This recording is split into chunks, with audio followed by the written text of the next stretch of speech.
Pada umumnya orang bersikap waspada terhadap bahaya yang datangnya dari luar. Namun lupa bahwa ada bahaya yang bersumber dalam dirinya. Itulah bahaya dalam bentuk membohongi diri sendiri. Apakah kebohongan terhadap diri sendiri itu dan bagaimana cara mewaspadainya? Dengan memahami langkah-langkah yang diajarkan oleh firman Tuhan, saudara akan mampu mengambil kembali kehidupan saudara dari cengkraman lawan. Sehingga saudara akan hidup secara bugar. Jagalah hatimu dengan segala kewaspadaan, karena dari sanalah terpancar kehidupan. Bapak Ibu Saudara sekalian, selamat datang di ibadah Gereja Kristen Perjanjian Baru, Fajar Pengharapan.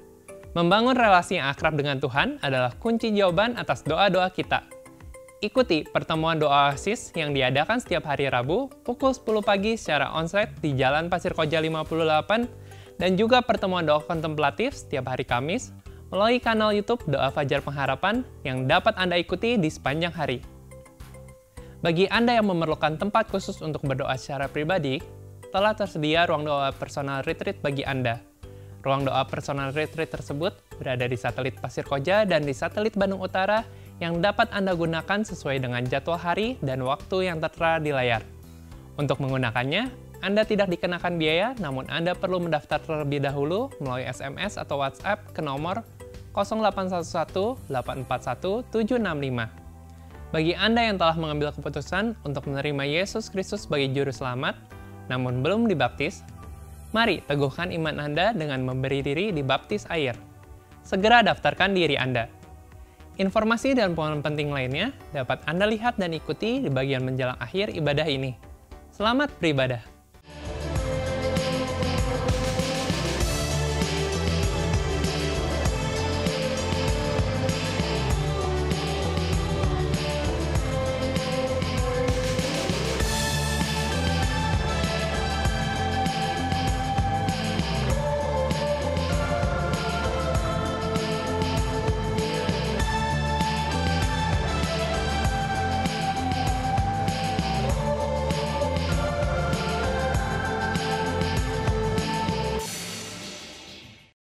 Beberapa waktu yang lalu, banyak orang dikejutkan oleh aksi dramatis yang dilakukan oleh seorang seniman lukis yang bernama Banksy. Seniman misterius yang berasal dari Inggris ini dikenal karena karya-karyanya yang ia lukiskan pada dinding-dinding bangunan di berbagai kota di Inggris, Amerika Serikat, bahkan di jalur Gaza. Karya-karya lukis pada dinding bangunan tersebut bukan sekadar grafiti atau coret-coretan iseng yang mengotori berbagai kota, termasuk kota-kota besar di Indonesia. Bukan. Namun yang ia hasilkan adalah karya seni yang memiliki nilai yang sangat mahal. Sebagai contoh, lukisan dengan judul Forgive Us Our Trespassing atau Ampuni Kami atas pelanggaran kami yang ia lukiskan pada dinding sebuah bangunan di kota Utah, Amerika Serikat. Lukisan yang menggambarkan seorang bocah yang sedang berlutut memohon pengampunan dengan latar belakang jendela kaca patri sebuah gereja tersebut. Kemudian ia lukis kembali pada papan yang berukuran 6 x 4 meter. Lukisan ini terjual 8,3 juta dolar Amerika atau 136 miliar rupiah. Pada tahun 2018, ia melelang hasil lukisannya yang diberi judul Girl with Balloon.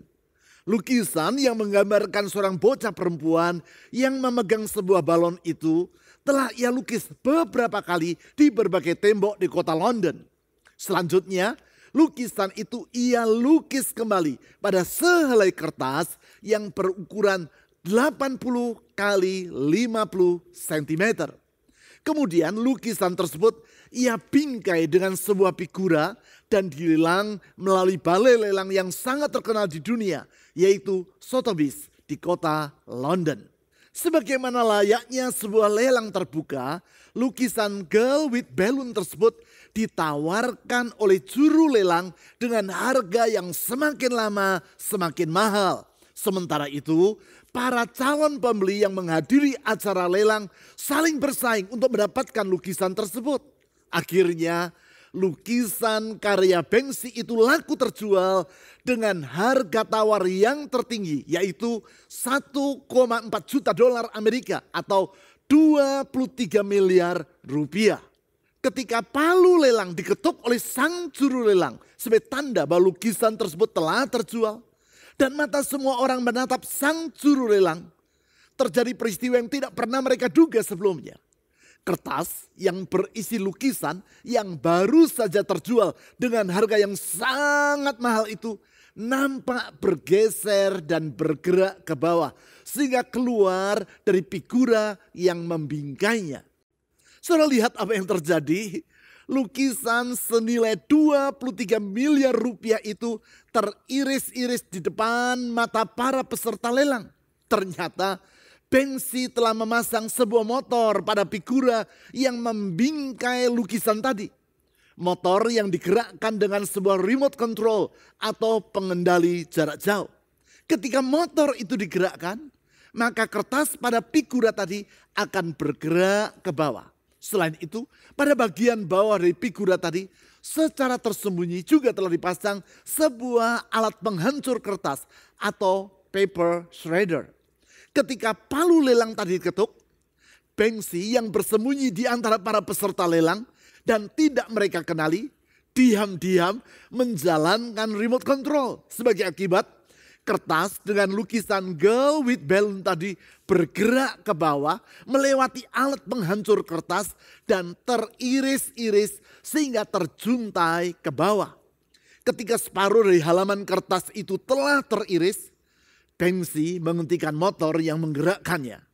Di saat yang sama, 2 orang petugas keamanan balai lelang Sotheby's berlari untuk menyelamatkan lukisan tersebut. Hanya saja separuh lukisan yang bernilai puluhan miliar rupiah itu telah tercabik-cabik di depan mata banyak orang. Itulah aksi gila-gilaan dari Banksy, seniman yang eksentrik tadi. Pelajaran apakah yang dapat ditarik dari langkah kreatif Banksy ini? Banyak. Sebab melalui peristiwa dramatis itu, lukisan yang telah separuh tersayat-sayat tadi, harganya justru naik hampir 20 kali lipat. Yaitu menjadi 25,4 juta dolar Amerika atau lebih dari 400 miliar rupiah.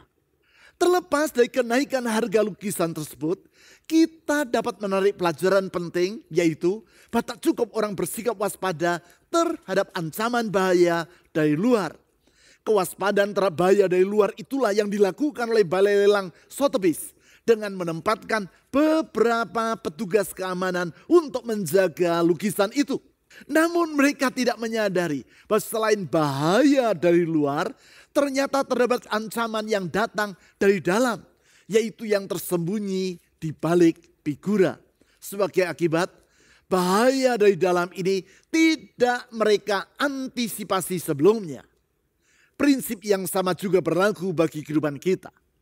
Memang dalam kehidupan ini kita perlu bersikap waspada terhadap ancaman bahaya yang datangnya dari luar diri kita. Itulah bahaya yang datangnya dari orang lain maupun dari kuasa kegelapan yang bermaksud buruk terhadap diri kita.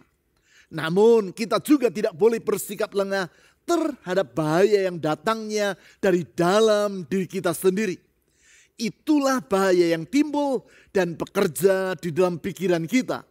Bahaya yang telah saya sebutkan dalam khotbah di minggu yang lalu, yaitu antara lain dalam bentuk prasangka yang keliru, kesombongan, kebencian, serta berbagai pikiran yang meleset dan yang membuat orang tertipu oleh dirinya sendiri. Pentingnya kewaspadaan terhadap bahaya dari dalam ini disampaikan Tuhan melalui nasihat di dalam Amsal pasal 4 ayat 20 sampai 27. Ayat-ayat firman Tuhan khususnya ayat 23 yang saya yakin tidak terasa asing bagi saudara. Mari kita lihat ayat-ayat tersebut dengan membaca dan menelaah terlebih dulu ayat 23 sampai 27. Amsal pasal 4 ayat 23 sampai 27. Jagalah hatimu dengan segala kewaspadaan, karena dari sanalah terpancar kehidupan. Buanglah mulut penipu darimu, dan jauhkanlah bibir pembohong darimu. Ayat 25. Biarlah matamu memandang terus ke depan dan tatapan matamu tetap ke muka. Ratakanlah jalan bagi kakimu dan hendaklah mantap segala jalanmu. Ayat 27. Janganlah menyimpang ke kanan atau ke kiri. Jauhkanlah kakimu dari kejahatan. Di ayat 23 disebut agar orang menjaga hatinya dengan segala kewaspadaan. Kata hati atau dalam bahasa Inggris yaitu heart di ayat ini merupakan terjemahan dari kata leb dalam bahasa Ibrani. Itulah bahasa yang digunakan untuk menulis kitab Perjanjian Lama. Sedangkan di dalam bahasa Yunani, yaitu bahasa yang digunakan untuk menulis kitab Perjanjian Baru, kata yang digunakan untuk hati atau heart tersebut adalah kardia. Di samping memiliki arti harafiah, yaitu jantung, baik leb maupun kardia memiliki makna kiasan, yaitu tempat bagi orang untuk berpikir dan berkehendak. Makna kiasan seperti itulah yang acap kali digunakan dalam Alkitab.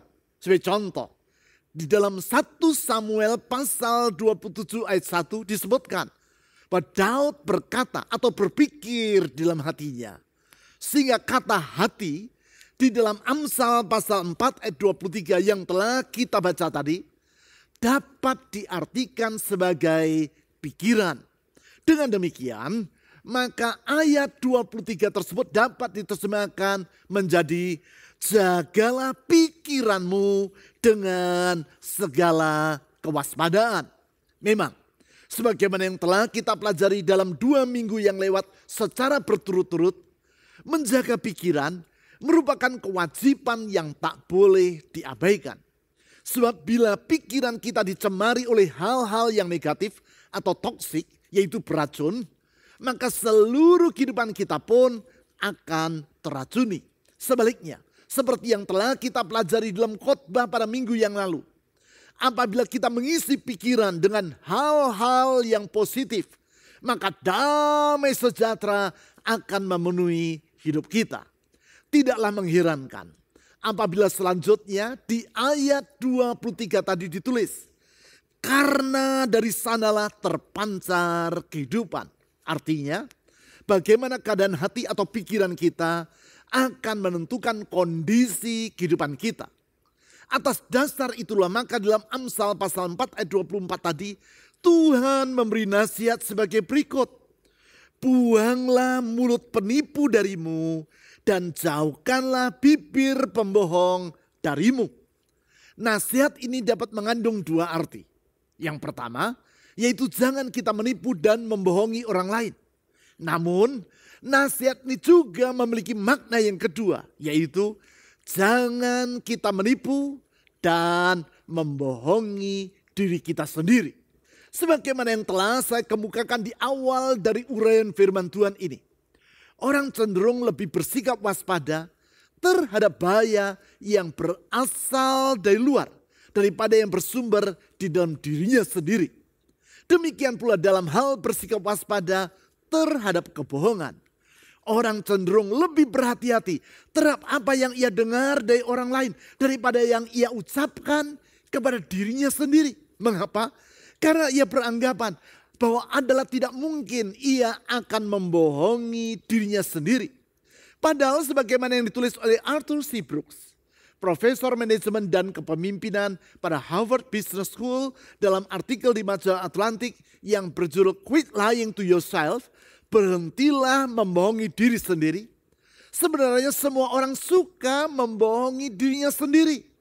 Dengan mengacu kepada penelitian yang dilakukan oleh Harry C. Trindis, profesor dalam bidang psikologi di University of Illinois, dalam artikel tadi Brooks menulis, no one is completely honest with herself because, well, the truth hurts. Tidak ada orang yang benar-benar bersikap jujur terhadap dirinya sendiri. Sebab kebenaran terasa menyakitkan. Singkat kata, orang harus bersikap waspada terhadap kebohongan yang ia lakukan kepada dirinya sendiri. Apa sajakah kebohongan tersebut? Banyak. Dengan memperhatikan Amsal pasal 4 ayat 25 sampai 27, setidaknya ada 3 kebohongan yang dilakukan orang terhadap dirinya sendiri. Ketiga kebohongan tersebut adalah yang pertama, yaitu membandingkan diri sendiri dengan orang lain. Saya ulangi, kebohongan atau tipu daya terhadap diri sendiri yang perlu diwaspadai adalah yang pertama, membandingkan diri sendiri dengan orang lain. Sikap inilah yang menimbulkan sindrom rumput tetangga selalu lebih hijau. Artinya, setiap kali orang berpikir bahwa keadaan orang lain lebih nyaman daripada dirinya. Tipuan terhadap diri sendiri ini akan mengakibatkan orang beranggapan bahwa Tuhan telah berlaku tidak adil terhadap dirinya. Hal tersebut mengingatkan saya kepada seseorang yang sementara kami makan malam bersama, ia berkata seperti demikian. Mengapa ya Pak? Saya lihat orang lain itu hidupnya nyaman-nyaman saja. Sedangkan saya rasanya masalah yang saya alami tidak kunjung ada habisnya. Ya, kalaupun orang lain mengalami kesulitan, kesukaran yang mereka hadapi itu enteng-enteng saja. Sedangkan saya, masalah yang saya hadapi ukurannya kelas berat semua. Itulah sindrom rumput tetangga selalu lebih hijau atau the grass is always greener on the other side syndrome. Menanggapi apa yang ia ucapkan, saya berkata, bisa jadi orang lain juga berkata yang sama ketika mereka melihat diri Bapak. Mereka berkata, mengapa orang itu hidupnya nyaman-nyaman saja, sedangkan diriku, masalah yang aku hadapi serasa tidak kunjung ada hentinya. Bagaimana kalau aku bertukar kehidupan dengan orang itu? Aku yang jadi dia dan dia yang jadi aku. Mendengar komentar saya, orang yang makan bersama dengan saya tadi dengan tertawa berkata, begitu ya Pak? Saya jawab, iyalah. Apakah Bapak mau bertukar kehidupan dengan orang lain yang Bapak lihat hidupnya lebih nyaman tadi? Ia menjawab, tidaklah. Saya pun menimpali, itulah. Memang rumput tetangga selalu nampak lebih hijau. Atas dasar itulah, maka dalam Amsal pasal 4 ayat 25 tadi ditulis sebagai berikut. Biarlah matamu memandang terus ke depan dan tatapan matamu tetap ke muka. Nasihat firman Tuhan ini dapat memiliki makna yaitu jangan memandang ke kanan dan ke kiri serta membanding-bandingkan dirimu dengan mereka yang di sekitarmu. Mengapa? Karena seperti yang telah saya utarakan tadi. Bila saudara membandingkan diri saudara dengan orang lain, maka saudara akan selalu merasa bahwa orang lain hidupnya lebih nyaman. Alhasil, saudara akan beranggapan bahwa Tuhan telah berlaku tidak adil terhadap saudara. Anggapan seperti itu merupakan suatu kebohongan terhadap diri sendiri. Karena anggapan itu bertolak belakang dengan realitas yang sesungguhnya tentang Tuhan. Ingat, sebenarnya Tuhan adalah pribadi yang maha adil.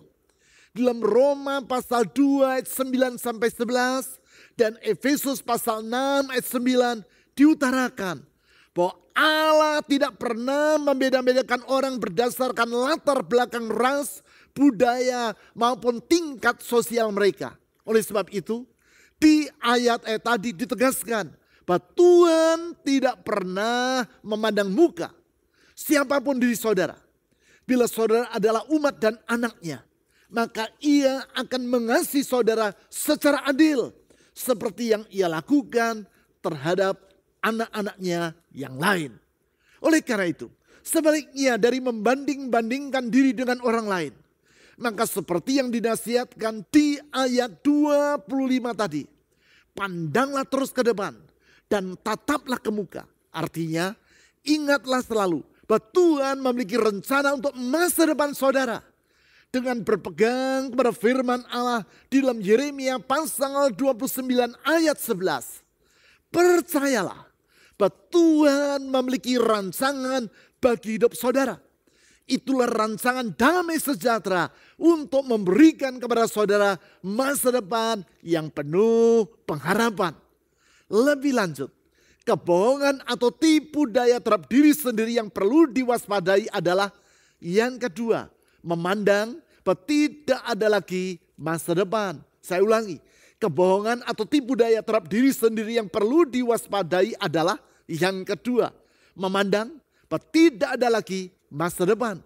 Yang saya maksudkan di sini adalah orang beranggapan bahwa bagi dirinya tidak ada lagi harapan untuk masa depan hidupnya. Anggapan seperti ini sesungguhnya merupakan suatu tipuan terhadap diri sendiri, yaitu yang akan menjerumuskan orang ke dalam keputusasaan. Sebaliknya di masa yang sesukar apapun, apabila orang dapat melihat bahwa bagi dirinya masih tersedia masa depan, maka semangat juang akan bangkit dalam hidupnya. Alhasil, ia tidak akan terjerumus ke dalam keputusasaan dan dengan gigih ia akan berupaya untuk meraih hari esok yang ada di hadapannya. Hal itulah yang dialami oleh salah seorang rekan saya di dalam kepengurusan PGI, yaitu Pendeta Budieli Hia. Pak Budi adalah pendeta gereja Orahuaniha Keriso Protestan atau ONKP di Pulau Nias.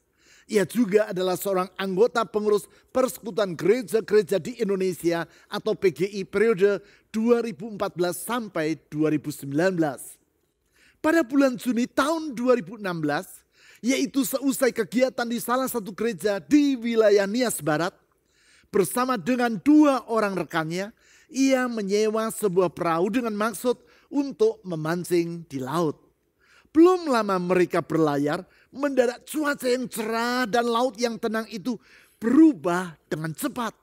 Langit menjadi gelap dan badai datang menerpa. Bukan itu saja, ombak yang sangat tinggi menghantam perahu yang mereka sewa sehingga pecah dan karam. Singkat cerita, Pendeta Budi dan kedua orang temannya terpisah. Dengan berpegangan pada selembar papan yang berasal dari perahu yang telah karam itu, ia berusaha untuk berenang ke Pulau Hinako yang adalah pulau yang terdekat dari tempat musibah itu terjadi. Namun arus air yang kuat menyeret dirinya semakin menjauh sehingga ia hanyut ke arah Samudra Hindia.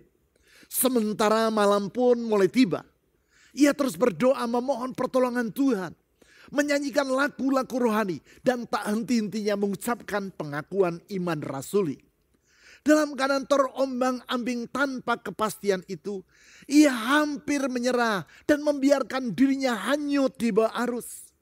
Ia tidak mampu lagi untuk berenang dan tangannya sudah tidak kuat lagi untuk mendekap papan.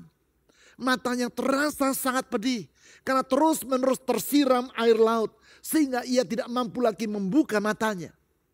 Mendadak ia teringat kepada topi yang ia kenakan. Topi yang tidak pernah terlepas dari kepalanya walaupun telah berkali-kali terkena hantaman ombak. Topi Cindramata Sidang Raya PGI ke-16 tahun 2014 yang bertuliskan Tuhan mengangkat kita dari Samudra Raya. Kalimat yang merupakan tema Sidang Raya PGI ke-16 itu membangkitkan semangat dalam hatinya.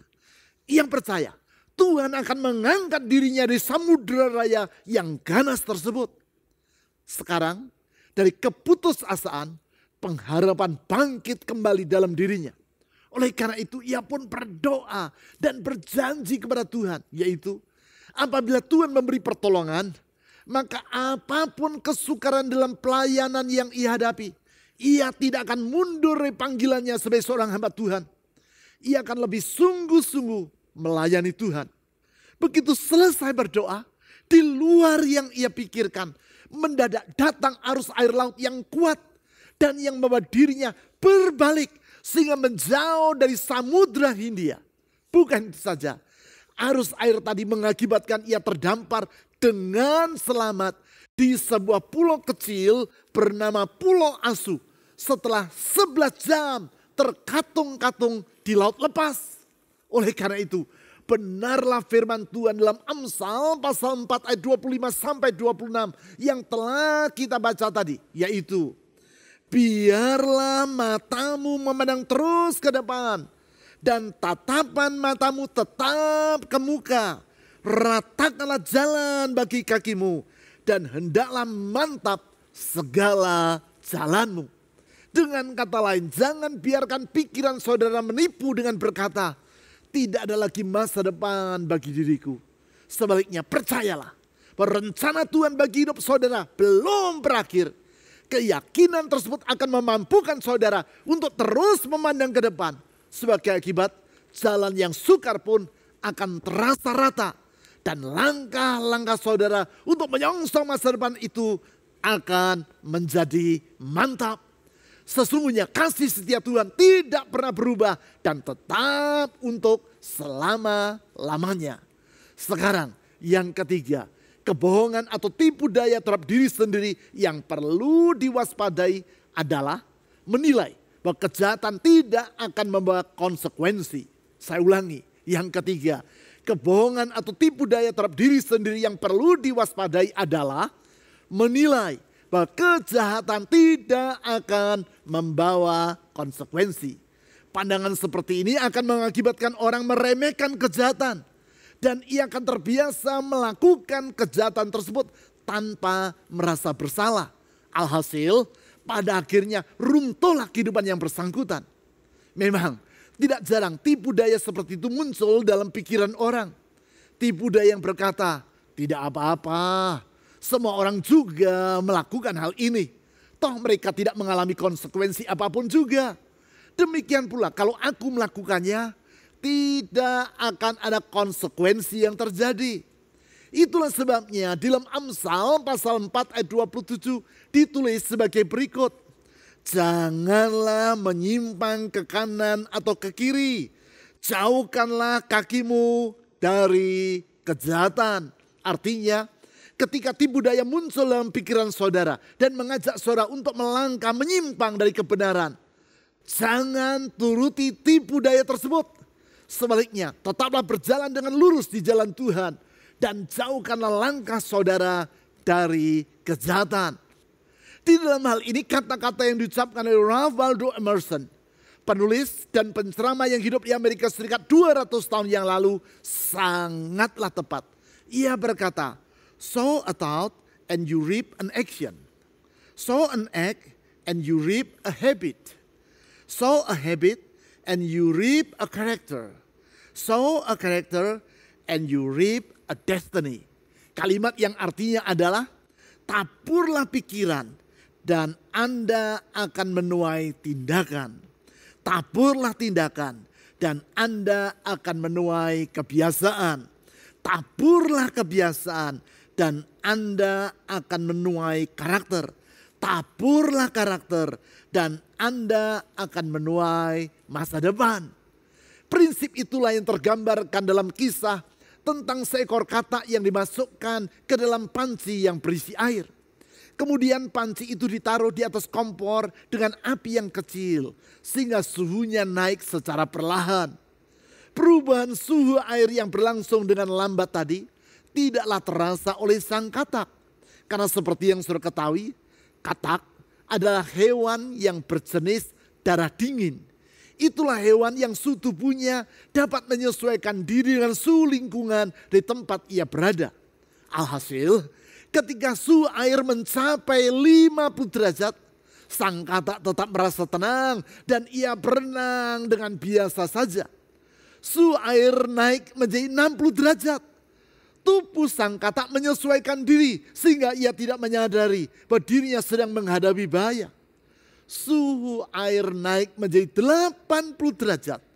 Sang katak tetap berenang dengan nyaman. Ketika air sudah hampir mendidih, barulah sang katak tersadar bahwa bahaya sedang mengancam dirinya. Ia berupaya untuk melompat keluar dari dalam panci. Namun sudah terlambat. Ia keburu sudah menjadi suike. Tentu bahaya yang dapat menipu pikiran kita bukan hanya ketiga hal yang disebutkan di dalam Amsal pasal 4 ayat 25 sampai 27 tadi. Masih ada banyak tipu daya lainnya yang dapat muncul dalam pikiran kita yang membuat kita menjadi terlena dan terpedaya. Sesungguhnya tak terhitung jumlah tipu daya tersebut. Karenanya sangat penting bagi kita untuk mengingat apa yang ditulis di ayat 23, yaitu jagalah hatimu atau pikiranmu dengan segala kewaspadaan, karena dari sanalah terpancar kehidupan. Sebagaimana yang telah saya utarakan dalam khotbah saya di minggu yang lalu. Salah satu cara untuk berwaspada adalah dengan semakin mengenal kebenaran. Itulah yang harus dilakukan oleh para pegawai bank yang bertugas di counter depan guna menerima uang yang disetor oleh para nasabah. Hanya dengan sangat mengenal uang yang asli, maka dengan mudah mereka akan mampu mengenali uang yang palsu. Oleh karena itu perhatikanlah apa yang ditulis di dalam Amsal pasal 4 ayat 20 sampai 22, yaitu, hai anakku, perhatikanlah perkataanku, arahkanlah telingamu kepada ucapanku, janganlah semuanya itu menjauh dari matamu, simpanlah itu di lubuk hatimu. Karena itulah yang menjadi kehidupan bagi mereka yang mendapatkannya dan kesembuhan bagi seluruh tubuh mereka. Ayat-ayat ini menegaskan tentang pentingnya bagi semua orang untuk memperhatikan firman Tuhan, yaitu dengan membaca Alkitab dan menyimpan firman Tuhan itu di dalam lubuk hatinya. Salah satu cara untuk menerapkan nasihat tersebut adalah dengan melakukan ibadah harian. Itulah ibadah yang saudara lakukan setiap hari secara mandiri dengan tuntunan buku ibadah harian. Baik dalam bentuk tercetak seperti yang ada di tangan saya ini, maupun yang telah tersedia di dalam aplikasi dan situs ibadah harian. Lakukanlah ibadah harian tersebut secara teratur setiap hari. Dengan melakukannya, saudara akan mengasah kepekaan saudara terhadap segala tipu daya, termasuk tipu daya yang timbul dalam pikiran saudara. Dengan demikian, saudara akan terhindar dari tindakan menipu diri sendiri. Bukan itu saja, seperti yang dijanjikan di ayat 22 tadi, kebenaran, yaitu firman Tuhan tersebut akan menjadi kehidupan dan kesembuhan bagi hidup saudara. Sekarang, mari kita datang kepada Tuhan Yesus, Sang Firman yang hidup itu. Mari kita menyerahkan hidup kita ke dalam tangannya dan memohon agar Roh Kudus memenuhi hidup kita. Roh Kudus yang menuntun kita dalam kebenaran dan menolong kita untuk bersikap peka terhadap segala kecemaran yang berupaya menguasai pikiran kita.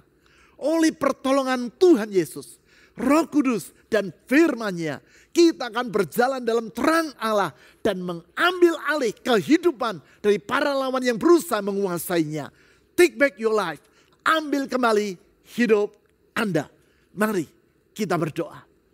Tuhan Yesus, kami sungguh bersyukur firman-Mu menuntun kami. Sehingga kami diajar untuk bersikap peka. Bukan hanya terhadap bahaya yang datang dari luar, tetapi juga terhadap bahaya yang datang dari dalam diri kami sendiri, yaitu menipu diri sendiri. Tuhan, ampuni kami kalau selama waktu yang lampau kami terlena, membiarkan diri kami dinina-bobokkan oleh tipuan yang datang dari dalam diri kami sendiri. Membiarkan pikiran-pikiran negatif menipu diri kami sendiri. Membiarkan pikiran-pikiran yang keliru menipu kami sendiri. Kami berdoa, firman-Mu yang mengajak kami untuk menyadari bahaya dari tipu terhadap diri sendiri ini akan menolong kami dan membebaskan kami. Biar Roh Kudus-Mu memerdekakan kami, menyanggupkan kami untuk berjalan di dalam jalan-jalan Tuhan, hidup di dalam kebenaran, sehingga hidup kami menyenangkan hati-Mu, hidup yang tidak sia-sia, hidup yang penuh dengan makna. Karena sesungguhnya kasih-Mu itu sungguh besar ya Tuhan Yesus. Dalam kasih-Mu Engkau telah memerdekakan kami dari masa lampau. Dalam kasih pula Engkau menuntun kami ke hari depan indah yang Tuhan telah sediakan. Tuntun kami dengan terang firman-Mu dan pertolongan Roh Kudus-Mu. Supaya kami berjalan di jalan-jalan-Mu menuju hari esok indah yang Tuhan telah sediakan itu. Tuhan pakai kami menjadi saksi-Mu dimanapun kami berada. Sehingga hidup kami adalah saksi yang hidup yang membawa kabar sukacita bagi orang-orang sekitar kami. Saya percaya Tuhan, kasih dan kuasa-Mu tidak pernah berubah. Kasih dan kuasa yang membebaskan kami dari masa lampau yang kelam itu sanggup juga menolong kami dalam kehidupan kami di masa sekarang. Ulurkan tangan kasih dan kuasa-Mu, menolong setiap orang yang hidup dalam beban dan persoalan. Karena di dalam Engkau ada kelepasan, ada kesembuhan, ada pemulihan, ada pertolongan. Karena kuasa-Mu tidak terbatas dan mukjizat-Mu masih tetap terjadi sampai kepada hari ini. Saya menyerahkan semua orang yang memanggil nama Tuhan, memohon pertolongan dari-Mu. Ulurkan tangan pertolongan-Mu. Karena sesungguhnya Engkau adalah Allah yang limpah dengan kasih. Dan kasih-Mu tetap untuk selama-lamanya. Kepadamu dan dalam nama-Mu ya Tuhan Yesus, kami telah berdoa. Amin.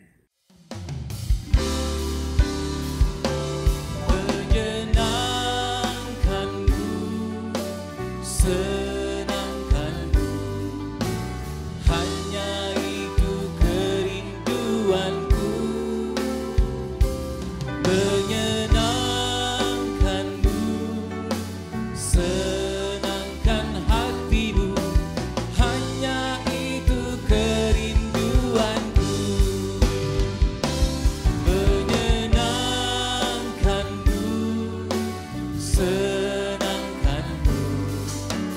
hanya itu kerinduanku.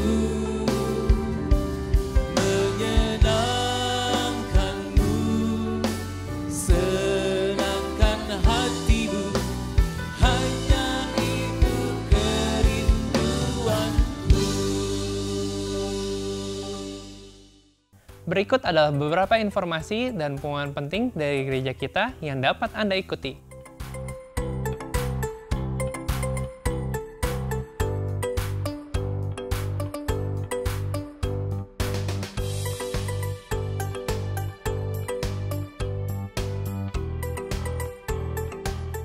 Persembahan dan persepuluhan sebagai ungkapan kasih dan syukur kita kepada Tuhan dapat Anda berikan dengan memasukkannya ke dalam kotak persembahan, atau melalui rekening bank, atau dengan cara men-scan QR Code dengan menggunakan aplikasi dompet digital. Ibadah online GKPB Fajar Pengharapan dapat Anda ikuti setiap saat, mulai hari Sabtu pukul 5 sore melalui YouTube, website, dan aplikasi yang tertera di layar. Berbagai informasi penting lainnya dari gereja kita dapat Anda ikuti melalui website www.fajarpengharapan.net atau melalui aplikasi GKPB Fajar Pengharapan serta Instagram GKPB Fajar Pengharapan. Bapak Ibu, saudara sekalian, sehat selalu dan sampai jumpa minggu depan.